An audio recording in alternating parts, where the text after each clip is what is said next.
On démarre l'émission avec une nouvelle qui est en train de faire grand bruit. Jimmy Butler a subi un choc violent en retombant au rebond en fin de premier quart-temps face aux Rockets et il n'est pas revenu sur le parquet à cause d'une contusion pelvienne.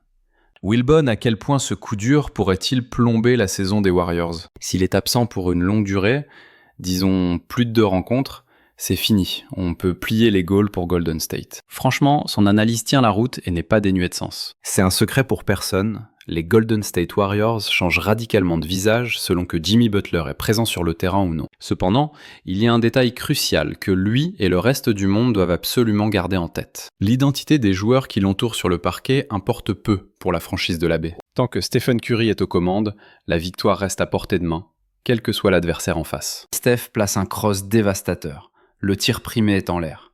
Et ça rentre! Ce regard provocateur après le shoot était tout simplement parfait. Curry face à Green. Plus que 6 secondes sur l'horloge pour dégainer. Et c'est ficelle. Ne me croyez pas sur parole uniquement. Jimmy Butler lui-même a tenu exactement le même discours. C'était l'illustration idéale de cette mentalité, surtout après la déroute du match 2.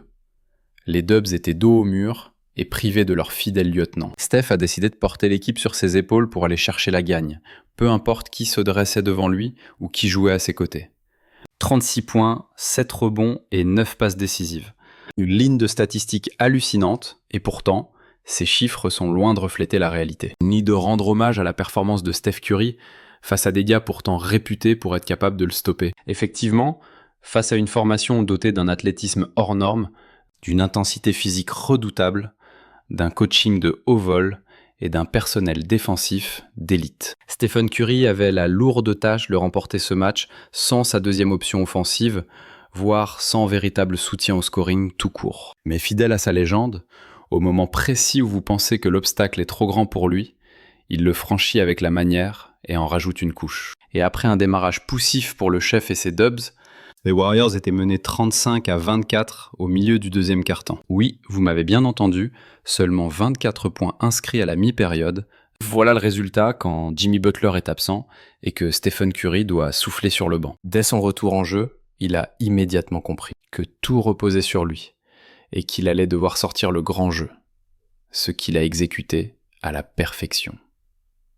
Admirez-le ici, face à la pression d'Amen Thompson, il marque un temps d'arrêt, transperce la prise à 2 et finit avec un toucher de velours au milieu d'une forêt de défenseurs des Rockets. C'est tout simplement écœurant de facilité. Une minute plus tard, avec Quinton Post qui se charge des basses besognes comme il l'a fait toute la soirée en arrachant le rebond offensif, vous comprenez qu'il est interdit de perdre Steph Curry de vue, ne serait-ce qu'une seconde. Le show a continué de plus belle.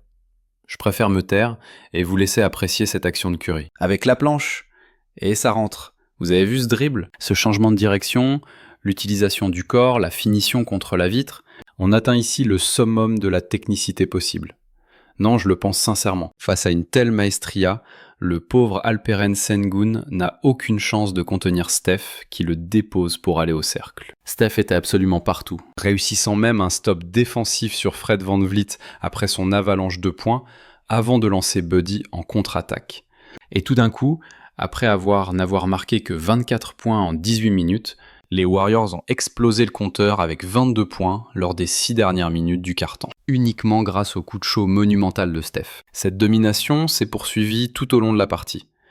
Steph faisant ce qu'il sait faire de mieux, en combinant le meilleur tir de l'histoire avec un maniement de balle unique en son genre. Une condition physique d'acier combinée à un sang-froid glacial pour punir au tir. Honnêtement, il n'y a pas meilleur exemple que cette séquence face à Jalen Green dans le 4e quart-temps.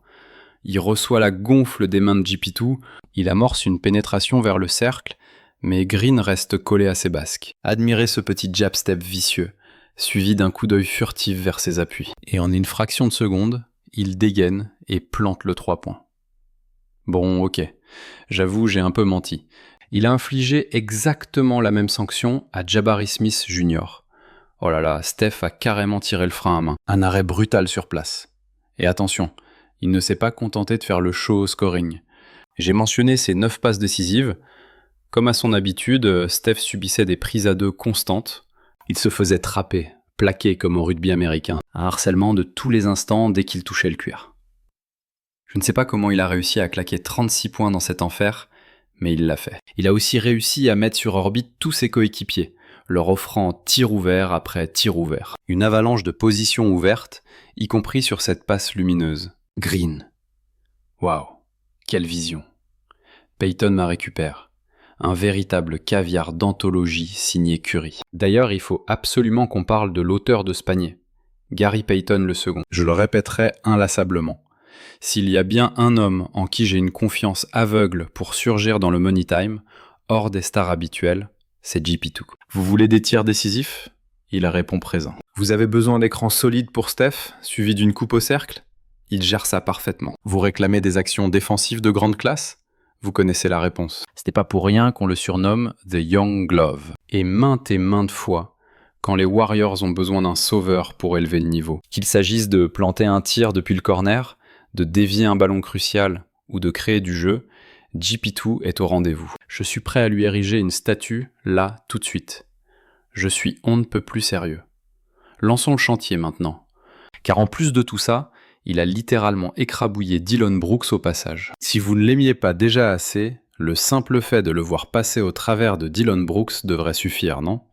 Une pure vengeance pour les coups bas de Brooks lors de cette série contre les Grizzlies il y a quelques années. C'était une performance où chaque micro-détail avait son importance capitale. Chaque possession grattée, chaque rebond, chaque contre, chaque effort dans le combat. On sait que les Warriors dépendent de la création et de l'adresse de Steph et Jimmy pour libérer tout le potentiel de l'effectif.